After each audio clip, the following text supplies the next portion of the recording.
Good morning and welcome to our webinar today. We're pleased to be part of this with you today. My name is Dave Baker. I work for Elucid and our commercial team, and I'm pleased to introduce our two speakers who will be talking with you today. First, Dr. Todd Villines. Dr. Villines is currently the Chief Medical Officer at Elucid. Dr. Villines is board certified in internal medicine, cardiovascular diseases, CTA, and advanced adult echocardiography. He is a former president of the SCCT and was recently editor-in-chief of the Journal of Cardiovascular Computed Tomography. Dr. Villines has published over 275 peer-reviewed manuscripts, 3 books, and 8 book chapters focusing on cardiovascular imaging, outcomes, and prevention. Prior to his appointment at Elucid, Dr. Villines was medical director at University of Virginia, serving as a distinguished professor of medicine, clinical cardiologist, and researcher focused on cardiovascular imaging and prevention. And prior to his leadership at UVA, Dr. Villines served over 20 years in the United States Armed Services, having achieved the rank of colonel in the U.S. Army Medical Corps. Thank you for your service and being a part of this webinar today. And first, we have Dr. Maros Ferencik. Dr. Ferencik is part of the faculty of Knight Cardiovascular Institute at Oregon Health and Science University, where he is an associate professor of medicine, section head of cardiovascular imaging, and director of the cardio-oncology program. Dr. Ferencik's research focuses on the effective and efficient use of cardiac CT in the assessment of coronary atherosclerosis and coronary artery disease. He has participated in the evaluation and assessment of cardiac CT in large multi-center clinical trials, with the focus on detection and characterization of high-risk coronary atherosclerosis, assessment of coronary calcium, and improvement of the diagnostic accuracy of CT for the diagnosis of ACS and prognosis of future cardiovascular events. He has served on the board of directors and executive committee of the SCCT and was an associate editor of the Journal of Cardiovascular Computed Tomography. He currently serves as the vice president and chair of the education committee. Thank you, Dr. Ferencik, for kicking off the webinar today. Thank you, David, for the kind introduction, and thank you, SCCT, for organizing this webinar, as well as Elucid for sponsoring. And I'm excited to talk on the evolving clinical role of advanced coronary plaque analysis in the clinical practice and research today. See, these are my disclosures. So for many of us, the most exciting news in the recent guidelines was that CT gets class 1A indication for diagnosis of CAD risk stratification and guiding treatment decisions. However, for me, the most important and exciting news of the guideline is this change in the guideline. Traditionally, we saw coronary artery disease is something that's detected either by invasive coronary angiography or stress testing, which was usually hemodynamically significant coronary disease. However, the new guideline defines all non-obstructive and obstructive coronary plaque as coronary artery disease. Why is it important? Well, it's important because it matters. When we looked in PROMISE trials, half of events, or slightly half of the events that happened to patients in the follow-up, occurred in patients that had mildly abnormal coronary CTA, patients that had non-obstructive coronary disease or non-obstructive plaque. And this is the major discriminator of coronary CTA as compared to stress testing, where mild abnormalities cannot detect this population at all.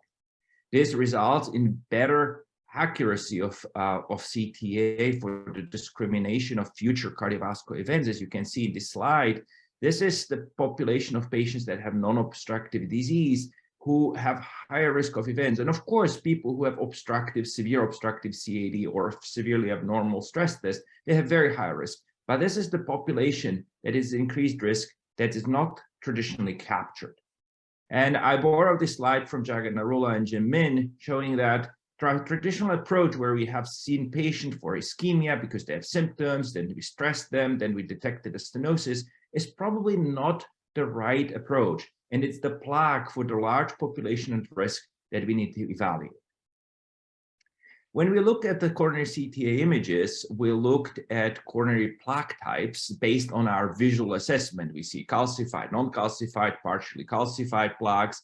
We can see some of these high-risk plaque features based on visual assessment. And this is how we do it in everyday clinical practice. But the big question is this enough? Do we need to go further? And hopefully this talk will convince you that we need to go further in how we evaluate patients with coronary atherosclerosis. The visual assessment is reflected in current guidelines or consensus document. We have a SCCT expert consensus document on coronary CT imaging of atherosclerotic plaque. And in this document, we made a few recommendations. First of all, we emphasize that plaque needs to be reported. So we should in the report note it that the plaque is present. We should perform some form of quantification, segment involvement score or visual assessment, or if you have calcium score, reporting the calcium score.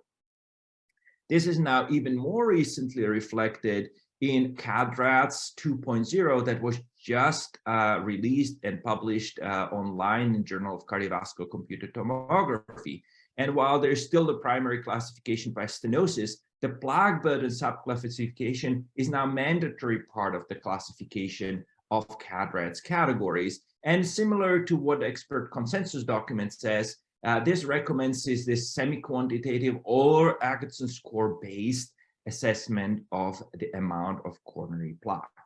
So we can detect and quantify plaque visually plus some form of quantitative measurement. But as we know, we can quantitatively assess plaque. We can get the plaque volume or burden, and we can get further subclassification of plaque. So how did we get it? And I diverse a little bit into the history, and these are work that is now 20 years old. I remember this this is in the fall of 2002 when we had Stefan Achenbach in our group. We did these first experiments on ex vivo arteries and models of coronary arteries. And actually, when we started to look at plaque in these ex vivo sort of gold standard histology validated situations, we used quantification. We measured the plaque areas, we measured plaque lumen volumes. We actually compared Hounsfield units to the histology measures. We sort of created these artificial small pools of lipids and looked how the lipid size is affected by the size of the lipid and Hounsfield unit measurements and sort of reconstruction parameters. So when we went back and started all this, we did very quantitative measures. Similarly, when then Paul Moravich-Horvath came to Boston, he created this great model. He really perfected our ex vivo imaging with coronaries, with histology correlation, with intravascular correlation, showing that indeed we can quantify and see even these more detailed plaque classifications as compared to histology, using histology as the gold standard. Now, at the same time, our group and others were involved in sort of clinical assessment where we measure the Hounsfield units or measure the size of the plaques as compared initially against intravascular ultrasound, and showed that we actually can differentiate the plaque types based on the Hounsfield units. And from that, the clinical field evolved where software were prepared sort of in late 2009-10, the sort of software application came to practical use where multiple vendors came with it, where you could manually segment pretty painstakingly plaques, lumen, and outer vessel boundary. And based on the Hounsfield unit measurements, you get classified further characterization of the plaques and sort of define the numbers of Hounsfield units that correspond to some plaque types. Now, once we had that tool actually in our hands, people, in addition to doing traditional assessment, also started analyzing the data. And of course, it took some time to get the data. So then Marty Adamitsky group and New York Hausleiter at the time in Munich, they have started this actually in 2008-9. It was not until 2019 when they published this paper because it had 5-year follow-up. But what they found at that point is that actually when you take these quantitative measurements, so low attenuation plaque and total non-calcified volumes, those were actually the best predictors or could increase the value of the prediction of cardiovascular events in fairly good follow-up, 5 years. And this was sort of additive or incremental to segment stenosis score and calcium score or Maury score, which is sort of semi-quantitative score. And really the quantitative measure turns out to be the best predictor of future events. Now, Marty actually has now 10.5 years of follow-up. This was just published, I think, in the sort of spring of the last year, that this Munich cohort is now followed almost 1,600 patients, and it persists throughout the more than 10 years of follow-up. The total plaque volume, or quantitative sort of advanced analysis plaque, provides the best discrimination of future cardiovascular events, and is sort of, with the likelihood ratio test, incremental, or provides the best discriminatory capacity, total plaque volume, and non-calcified plaque volume. This was now confirmed also in randomized trial, now sort of probably one of the largest randomized trials in coronary CTA in stable chest pain in Scott Hart. Michelle Williams published this well-known paper where she showed that it is the low CT attenuation plaque that has the highest or the best predictive value for major adverse cardiovascular events, cardiovascular death, and myocardial infarction. And as you know, this is the first trial, and for us, the most important trial, that to show that actually randomization to coronary CTA can lead to decreased myocardial infarction. So what we are observing by CTA and this association has a further important clinical meaning. We can also look at the other side of spectrum. Of course, now we know about the total calcified plaque, total non-calcified plaque, total plaque volume. We of course have the other side of the spectrum, which is the dense calcification, and work from a paradigm trial where we have patients that obtain the first CT scan and then actually had acute coronary events. Actually, this is iconic, sorry for that. From iconic, have a follow-up events. And we have actually culprit lesions of future events. Alex van Roosendaal and the group showed that type of plaque classification, in this case based on Hounsfield unit measurements, type of plaque classifications can predict what are the events or what are the characteristics of events that lead in the future acute coronary events or culprit plaques. And as you can see, it's an interesting paradox or interesting finding where the low attenuation plaques, either the necrotic core or fibrofatty plaques based on Hounsfield's characterizations, are more often or more frequently seen in future culprit plaques. On the other side of the spectrum, you have very, in quotes, stable plaques with high calcium content, high Hounsfield, especially these 1K plaques, very dense plaques that are less likely to cause acute coronary events in the follow-up. We talked about the stable chest pain population, iconic predominantly stable chest pain, Scott Hart.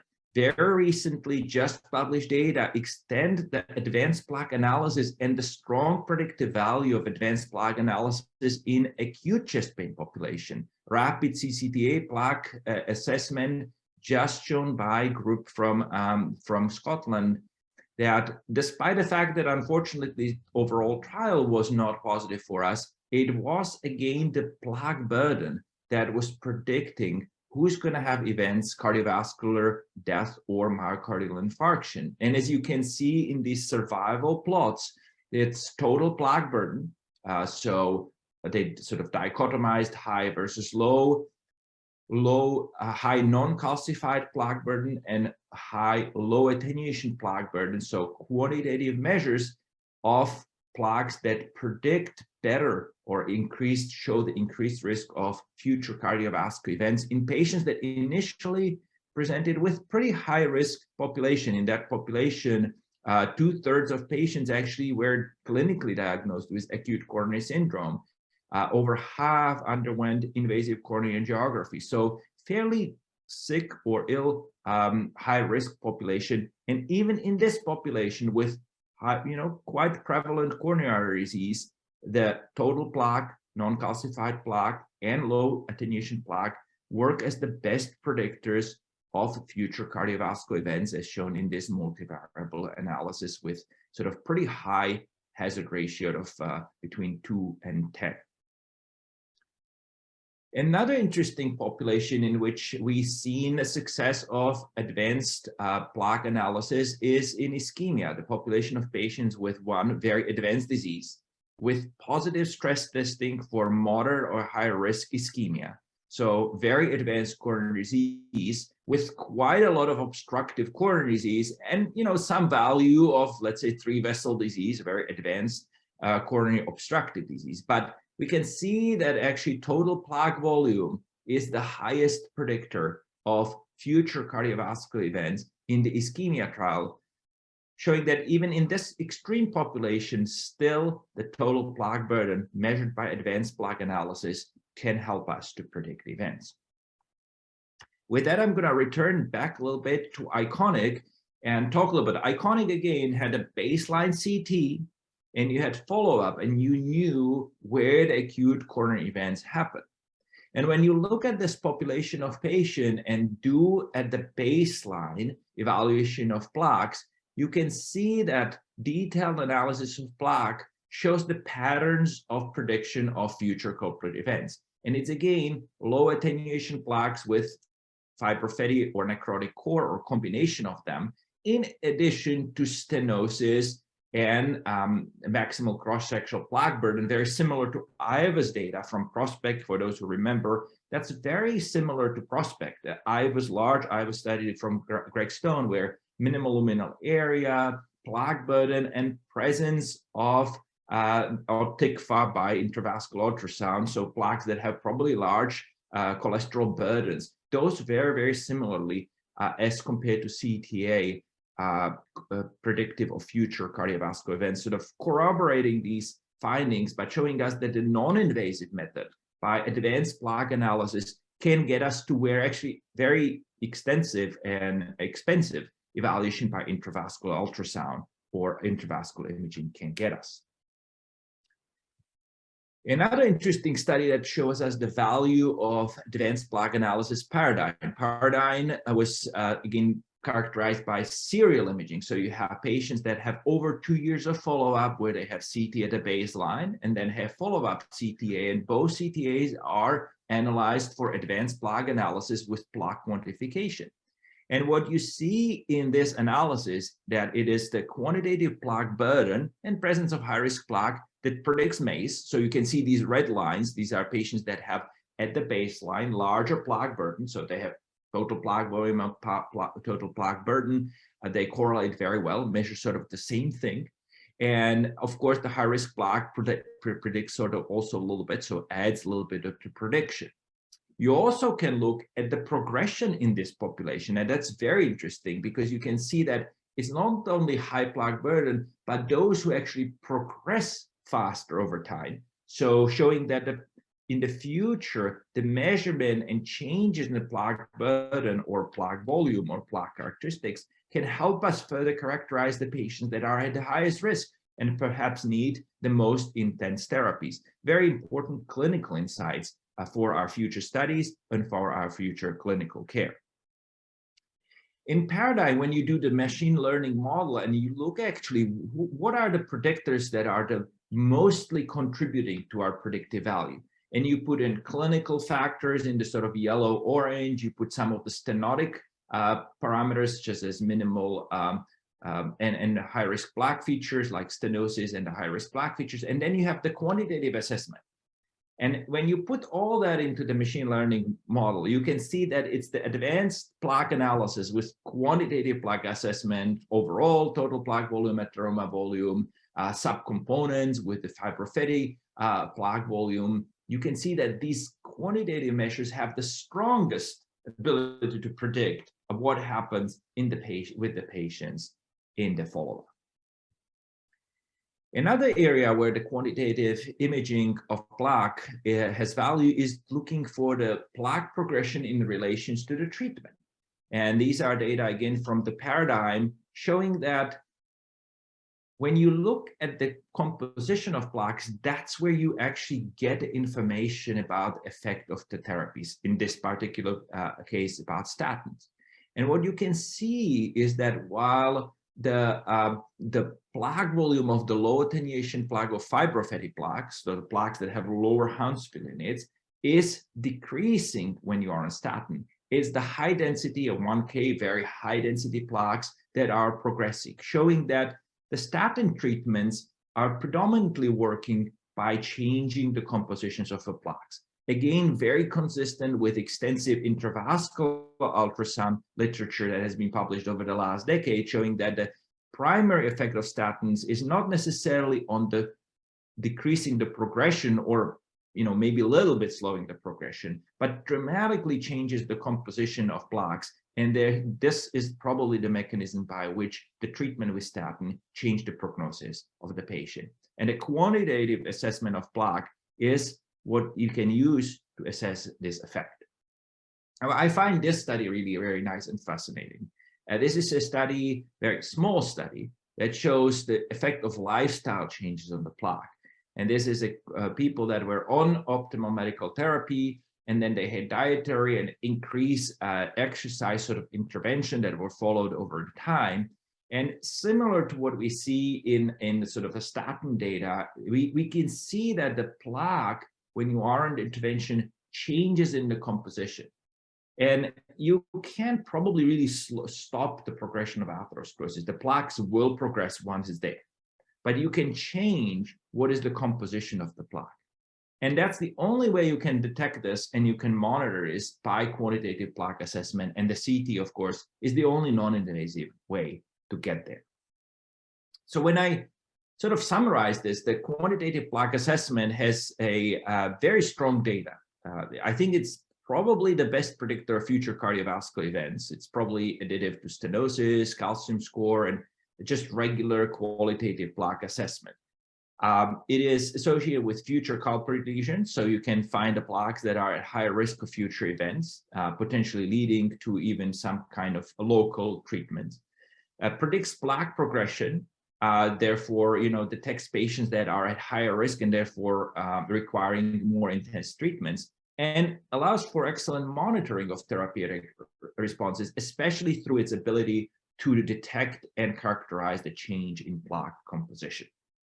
Now, it's great, but it's probably not the best thing since the sliced bread. We do have some challenges, and I want to sort of emphasize some of those. So first of all, and these are, again, so a little bit of a historical view from Szilárd Waros's data showing that, when we correlate our measurements of quantification, non-calcified, percent non-calcified, calcified plaque volumes, we have decent correlation with intravascular methods using as a gold standard of reference, but we, especially calcified plaque, we overestimated quite a lot. Even non-calcified plaque has sort of quite wide limits of agreement. So we certainly have room for improvement of our ability to measure what we measure with advances in technology. We also have troubles or issues with inter-observer, and interscan variability. And this was really a really nice study from NIH, with Rolf Simon's working, where they actually scanned the patients twice. And there's some of the patients they scanned on the same scanner, and some of them they scanned first on Canon and then follow up on Siemens scanner.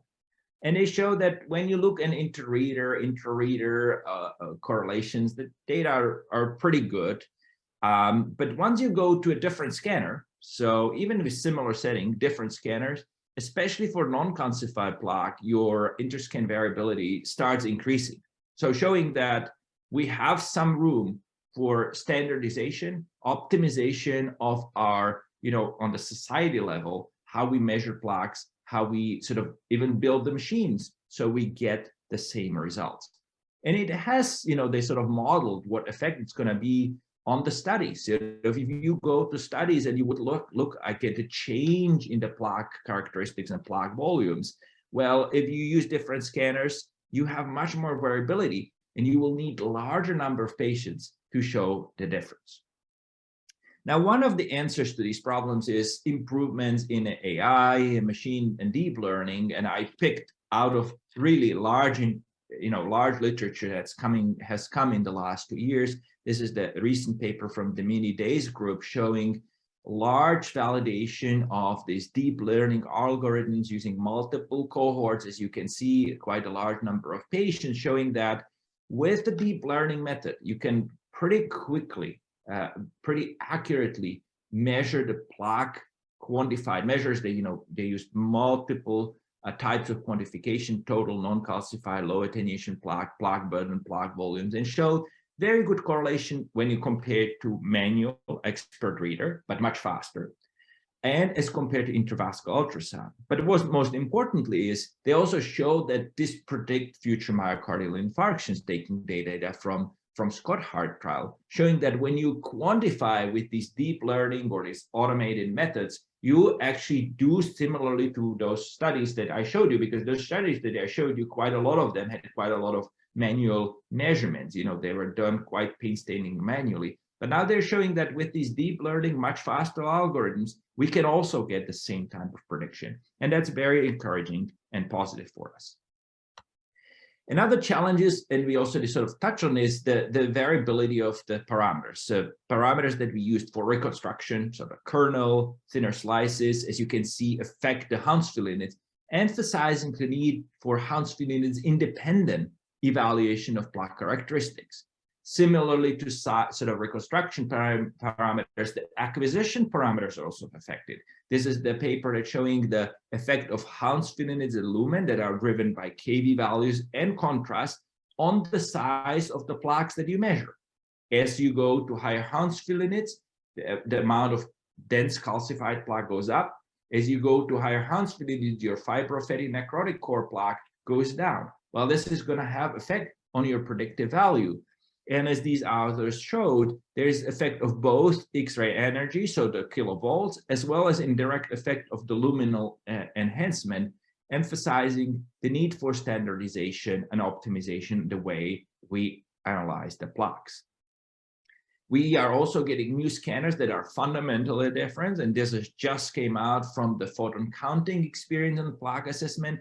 As you can see, again, this is similar to everything else that you have seen. As you change the parameters, you go to thinner slices, your total plaque volume changes. This is the same patients. You see different results when you change the slice of the thickness. You change the reconstruction kernels. You go from the sharper from the sort of softer to sharper kernels. You see the differences in plaque volume. So these are important things to consider in our future. So we have challenges that we have to, as a group of people interested in CT, to address. Reproducibility of measurements, we are comparing to gold standard, inter-observer, inter-scan. Variability of plaque composition based on Hounsfield units. How can we go and optimize it to get us better and independent of our scan parameters? Effect of image quality, scan parameters, and reconstruction parameters that I showed you, and of course the contrast enhancement. Now, there are areas that are there from the clinician's perspective, as somebody who sees patients and actually need to get these results and act on them when they are one-on-one with the patient and are making the shared decision-making in the clinic. There are some things that we as clinicians are asking for those partners in the industry that are going to provide and help us to make this happen. We need automation so we can do it fast, reproducibly, and interactively with the visual assessment of the clinicians' ability to adjust as needed. We need to get this data in an effective way into our records, so clinically useful and actionable data appearing are in EPIC or whatever type of medical records you use. And then eventually incorporate this in clinical decision and shared decision-making tools. So when we have these numbers, we actually use them in clinically meaningful way. The one very important step to get there, which I sort of encourage the community to get, is to get the quantitative normal values. And the first step, Jim Min just published it again very recently, looking at these what he called stages of disease based on how they have classical, typical assessment of disease, non-obstructive, one vessel, two vessel, three vessel disease. And Jim, in this sort of relatively diseased population, defined what he called sort of stages, severity stages, coronary disease based on quantitative amount of total plaque. Now, what is really my hope is that now when we have both the Miami Heart that has over 2,000 patients that are normal asymptomatic and even larger SCCT study, that we now have these qualitative assessments of plaques. We see what is the distribution of plaques in these populations. I hope that in the next 3 years, we will have full quantitative assessment in these populations, and we will be able to get the normal values as we have them for Atkinson score for calcium. Finally, there is the most important step at the end, and that's the reimbursement. And I'm excited that we do have sort of, looks like path forward. There's a new CPT code, and there's a sort of pretty rapid movement in this area, leading to hopefully reimbursement of the service for our medical systems and for our patients. It will be the ultimately need that the society, SCCT, and others support so we can provide this service effectively to our patients. So with that, I would like to thank you for your attention. I'm really excited that I think this is gonna get very soon to clinical practice. And with that, again, thank you for the opportunity to speak, and to you, Todd. All right, well, terrific, Maros. That was one of the most comprehensive and most well-done summaries of where we are in the field with regards to plaque quantification and plaque characterization that I've heard. And I want to thank Maros and so many who have contributed to this literature, because as many of you who are on the front lines of, have been on the front lines of cardiac CT imaging, I think we've all learned that, the field has moved beyond stenosis.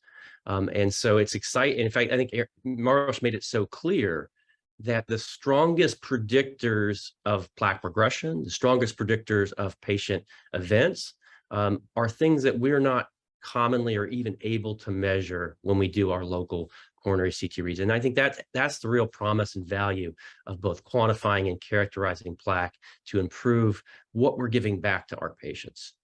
And I think this is an exciting time to be in the field of cardiac CT. So I'm Todd Villines, I'm Chief Medical Officer at Elucid. I'm a Professor of Medicine at the University of Virginia and past President of the SCCT and past Editor-in-Chief of the JCCT. And I'm really excited to kind of shift gears to talk about one of those software solutions that is available, and some exciting literature in this area. And as Maros mentioned, that this is kind of the time of plaque, if you will. You heard the redefinition of coronary artery disease in this 2021 multi-societal guideline. The use of anatomic imaging to redefine how we both diagnose patients with coronary disease and manage them. And so the level 1 recommendations for both acute and chronic chest pain, as well as the inclusion for the first time in guidelines of FFRCT. So an exciting time. And in the world of plaque, as you heard, is something that now I think we're all, with this new CADREDS document, all in the practice of cardiac CT, we've seen this new emphasis. There's a new plaque score, as you saw within the CADREDS document. We know within the SCCT the SCCT consensus statement, there's been an emphasis on plaque, with a recognition that is in fact the strongest predictor of events is in fact plaque, above and beyond stenosis. And so this is something I think you're all aware of if you're on this call. But what you just heard is, in fact, the ability to quantify plaque is the most powerful predictive marker in almost all studies that we've seen, quantify and characterize. And you can see the way that we do this in CADREDS too. But the question, of course, is, can we do better than dichotomously labeling patients, whether you have any high-risk plaque versus not? And I think you just saw the evidence from Maros that we actually, with plaque quantification and characterization software, have that opportunity. Now, I'm going to talk a little bit about the Elucid product and show how this is different from some of the software you may have heard of, may have been aware of, and many of the studies that you just saw. You saw some of the limitations in using Hounsfield units alone to characterize plaque. We know that Hounsfield units are what we see, they're what we measure on CT scans, but when we bucket plaques, for example, we say less than 30, or we say, you have plaques that are in a non-calcified plaque range, we give them labels. The question is, are these thresholds biologically plausible? Do they correlate to a measurable ground truth? And what we've seen is that those values obviously are very influenced by the contrast density within the lumen, the acquisition brand of the scanner, the type of software that you're using even can influence these. And obviously the KV and MA settings can influence what we use. So the approach that Elucid took was quite different. It asked the question of, can we, instead of characterizing simply by Hounsfield units, can software attempt to give back as a result a characterization of plaque that's based on biology? things such as that a pathologist would see when they look at a slide under a microscope, things such as lipid-rich necrotic core, fibrotic plaque, calcified plaque, or even in some cases intraplaque hemorrhage. And that was the challenge, and that was the approach taken by Elucid in the attempt to overcome some of these limitations, because this approach would take into account acquisition parameters, take into account intracoronary Hounsfield unit densities, and these imaging parameters would be a part of this analysis. And we know that using Hounsfield-based software, for example, this is a small study in JCCT of 20 patients of 149 segments, but there was statistically significant inter-observer variability and very high 95% limits of agreement between and within observers and in between scans.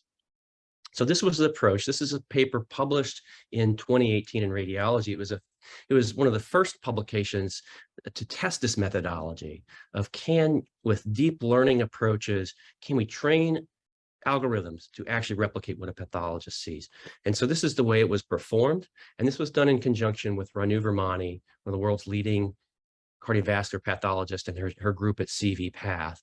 And it was felt the best way to start. The fact that, in fact, if you were going to train your models to replicate and predict atherosclerosis based on biology, would be to start with the freshest, highest quality tissue samples. And so they took patients who were undergoing carotid endarterectomy who had just had a CT angiogram. They took these fresh sections, which included both normal and abnormal tissue. They sectioned them every 2 millimeters.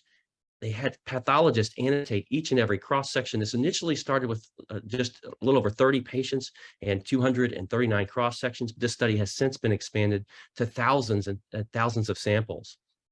But they asked the pathologist, annotate on every single slide the tissue characteristics. And let's compare that with very careful co-registration to the CT scan findings. And let's use this tissue characterization by pathologists to train a deep learning model to actually predict tissue, to predict what a pathologist would see with using the terms that I just described, things like lipid-rich necrotic core, fibrotic plaque, calcified plaque, etc. And can we describe plaque this way, adjusting for these differences in acquisition and adjusting for differences in contrast density? And that was the challenge, and that was what was performed. Now, one of the approaches taken using this software was that we know that there is blooming with calcified structures. And so as part of this study, what was designed were patented algorithms to mitigate and deblur areas of high density plaque, such as calcified plaque, and to correct for some of this motion that we see. But that if you do that, you see very strong performance. This is showing the current label for Elucid Vivo that has since extended the small feasibility study to show that this is a valid approach and highly accurate. And so this is compared not to expert readers. This is compared not to someone manually measuring Hounsfield units. This is compared to Ranu Virmani and her group looking at tissue samples and asking, did the CT scan get it right? Could it actually predict the tissue that a pathologist were seeing with high accuracy? And you can see in this analysis now involving thousands and thousands of samples, there's very low bias, very strong correlation between the software-aided measurements of tissue characteristics and the histological validation. And there was very high levels of repeatability and very low inter-reader variability for classifying tissues into calcified, lipid-rich necrotic core, intraplaque hemorrhage, and fibrotic plaque matrix. This has subsequently been extended to ask the question of, can you actually predict plaque stability using the Starry-Virmani classification, so that when they look at a cross-section of plaque, that you actually can predict its risk of rupture and stability. And again, using histologic ground truth-based CT analysis using the Elucid software, you can do this with extremely high accuracy across anatomic areas. Now, the question is, does this translate well to the intracoronary imaging? And this is data just hot off the press that was published or presented by Christos Barantis' group, one of the world's leaders in intracoronary imaging. This was presented at TCT, that showed that when you look at total atheroma volume and percent atheroma volume using the Elucid analysis, that you see very, very high degrees of accuracy and strong correlations between both of these measures of total plaque volume in a heavily diseased coronary vessels. This involved 100 patients or 100 vessels analyzed using CT and NIRS IVUS catheter. So very exciting technology. This software has been used at the NIH. This is Nehal Mehta's group in patients. This is a low prevalence or low coronary disease burden population who had psoriatic arthritis, who underwent treatment with a biological intervention. And again, seeing the change in lipid-rich necrotic core. You heard from Maros very eloquently how that having baseline quantification can assess response to therapy. And we saw that using the Elucid analysis, we could see changes in lipid-rich necrotic core. This same population was analyzed using a Hounsfield-based software. And due to the noise related to that assessment technique, there was no change that could be detected. Now, I'm going to shift gears, and we've established the analysis of plaque. And how does plaque translate to physiology? And this is a lesson we learned from the Credence trial that was published in 2020, that in fact, if you use models based on plaque burden, plaque characterization, that you can predict physiology, that plaque drives ischemia. And this can be, in this model, predicted as well as a very different approach using computational fluid dynamics. And so these are the results of a validation study asking that question, is if you can accurately characterize plaque in the wall of the vessel, can you predict its vasodilatory capacity and estimate invasive FFR from CT images? And this is a multi-center study validation results I'm going to share with you. This is the study design, extensive model pre-training, as I showed you previously, proving that tissue characterization can be done in an accurate way compared to pathology, and demonstrating in a preclinical way that in fact, plaque gets a say in the vasodilatory response to a vessel, that it's simply not that estimating FFR from CT is simply not based on lumen, volume, and mass of myocardium. A plaque gets a say. And in fact, in the way this was performed, as with many deep learning studies, there was a training data set and a validation data set. The training data set were 407 vessels from 3 sites with FFR data. And then this was put to the test, if you will, in a validation data set involving 337 vessels and 302 patients, comparing it to invasive FFR as the gold standard. And so this question of can we even move beyond plaque quantification and characterization to use this as a measure of vessel health, because plaque gets a say. And we've seen in preclinical work you can predict invasive FFR very accurately based on plaque characteristics, not using computational fluid dynamics. And these are the results of this study, this 5-site multi-center international clinical study of 302 patients involving 337 vessels. You can see a per vessel sensitivity of 0.85, specificity of 0.87, accuracy of 0.86, very high level performance. And it's these data that have been submitted to the FDA, and we'll be excited to hopefully share with you the results of that in the near future, and to see this in the published literature. And this is just showing you why I think a plaque-based measure of physiology, deriving FFRCT from the degree of atherosclerosis, the characterization of that atherosclerosis, we think is a very interpretable way of understanding changes in FFR along the course of a vessel, as shown in this example. We also think that this type of output can help understand why FFR changes, and also displaying in an integrated way. Plaque integrated with physiology will allow, for example, interventionalists to not just consider changes in pressure across the coronary tree, but most importantly, consider the degree of calcification, the degree of vessel remodeling and vessel size and planning procedures, and providing this in an integrated report, so that patients and providers can now not only get physiology, but they can get whole vessel and lesion-specific plaque volumes, as well as plaque characterization combined with lesion-specific ischemia through plaque-based FFRCT. And then lastly, one of the unique features of this analysis is, given the fact this is done by a single analyst, it can be done in less than 30 minutes, it can be performed on site, which we think is a unique feature related to this technology. And so I'm going to close just by demonstrating to you, or hopefully I've demonstrated you one of the values that goes back to one of the things that Maros said, is that if we're going to do this, it should be done well. Having a measurable external gold standard, I think, is of value given the variability of image acquisition on Hounsfield unit measurements. And that to be a true quantitative imaging biomarker, by definition, there should be a measurable quantitative ground truth. And we think that histology actually provides that and accounts for variability in image acquisition and provides the ability to assess both compositional indices that you're used to seeing, but presenting it in a different way, the way you learned in medical school and what pathologists would see under a microscope, but also assessing stenosis, plaque burden, remodeling index, and in the future assessing plaque stability, but then using that information to derive an estimate of invasive FFR. So why don't I stop there, and we'd love to hear your questions. And again, thanks to Maros, and thanks for the SCCT for sponsoring this. And we look forward to hearing your questions. All right, thank you very much. And please feel free to put your comments or your questions in the chat box. Let me start with one that came in on the side here, though. How does plaque analysis complement my FFR-CT analysis?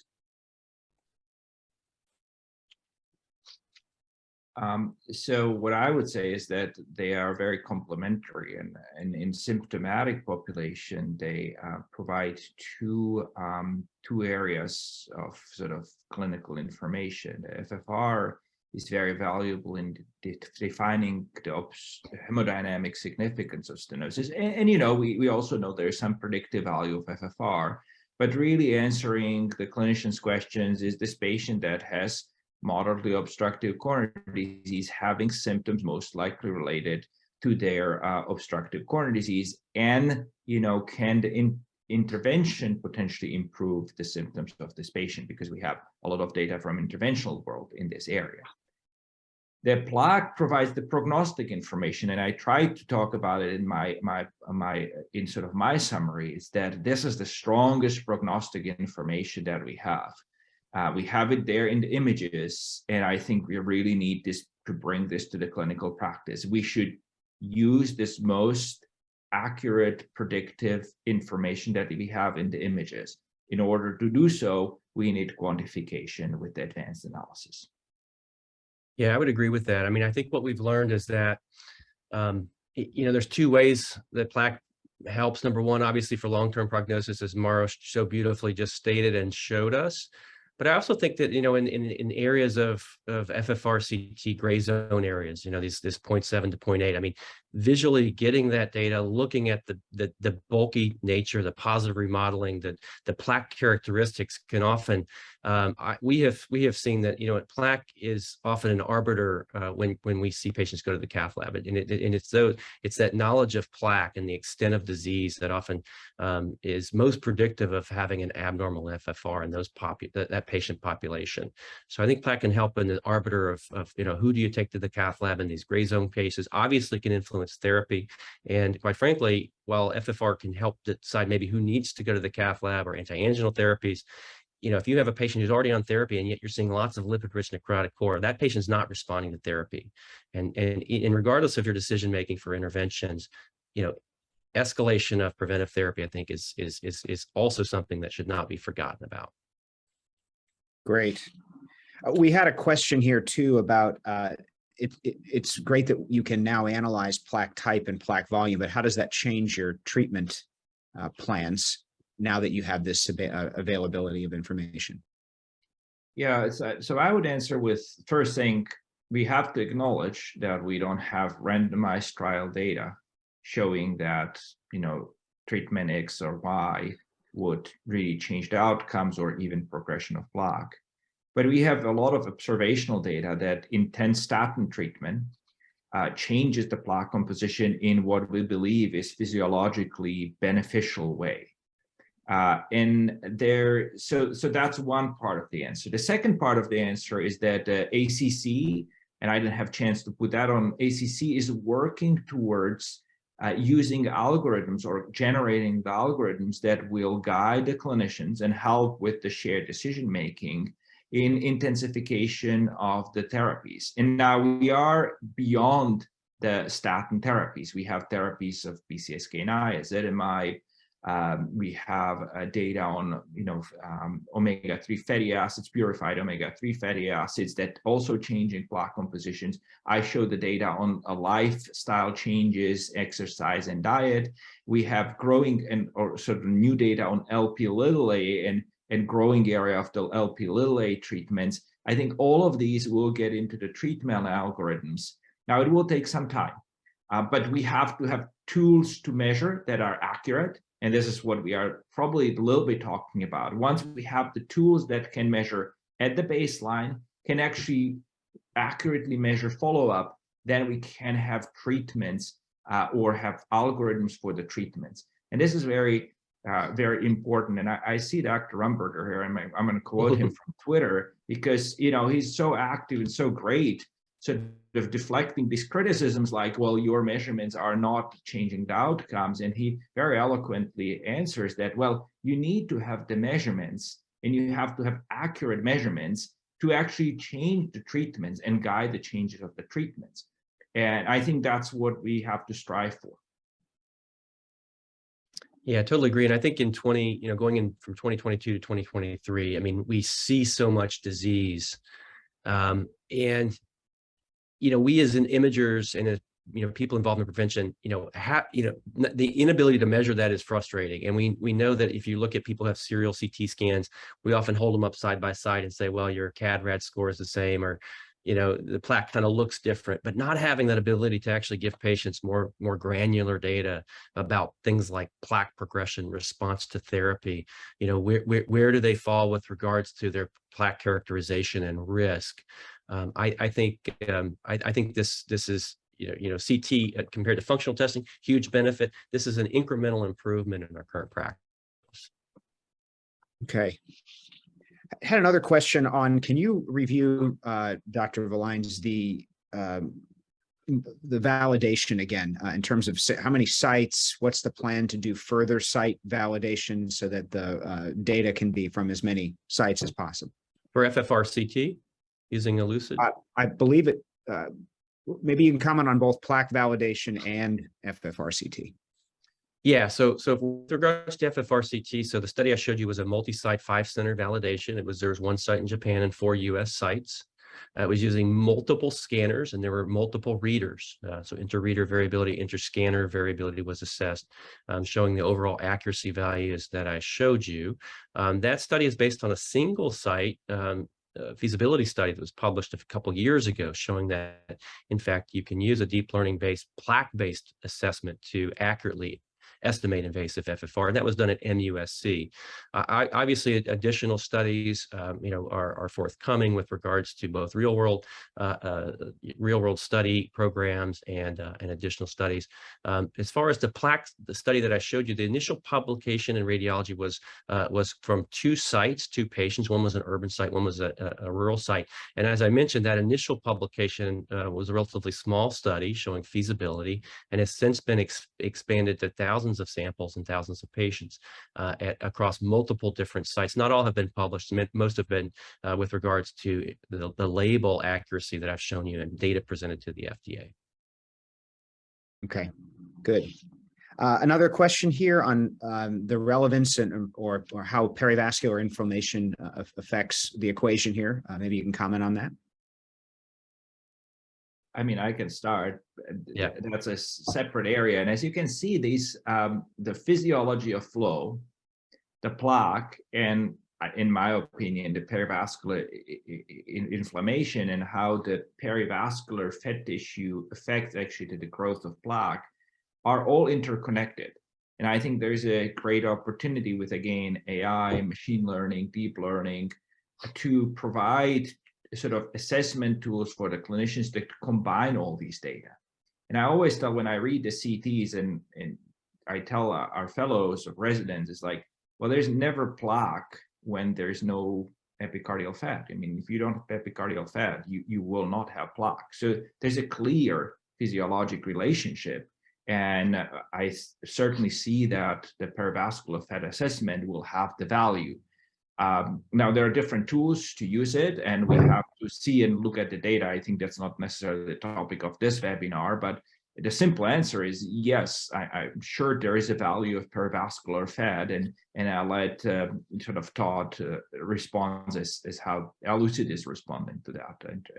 Yeah, I mean, the concept of as a still practicing clinician, I can tell you that extracting the maximal data from clinically performed coronary CTs is always my goal. And so if we can improve risk prediction using assessments of pericoronary or perivascular adipose tissue, by all means, I do think that if you look at most of the studies to date, and you look at relative importance plots, or if you look at multivariable analysis, that the plaque features still dominate. When you look at overall things. So I think it's going to, I do think that there is incremental added, additional prognostic value in pericoronary adipose tissue. I do think there is still some work that needs to be done with regards to standardization, particularly given variable ways of measuring what we see in the literature. We know that there's an influence again on vascularity of KVP acquisition, contrast in the coronaries and its relationship to that. So I do think there needs to be some work. And then, of course, the question is, then how do you treat this? Is it colchicine? Is it other therapies? We simply don't have the data on how to react to it yet. But absolutely, we're doing work in this space. We have an investigational pericoronary adipose tissue analysis that's currently in our research edition. So, but I do think it's an area of active investigation, as it should be. Okay, and perhaps one final question here, unless others come in, is performance in stented segments. Perhaps you can comment on the software today, our software specifically. Yeah, so the study I showed you was pretty standard. We excluded patients with any type of prior coronary revascularization. So if you'd had a stent or bypass surgery, you were excluded from that.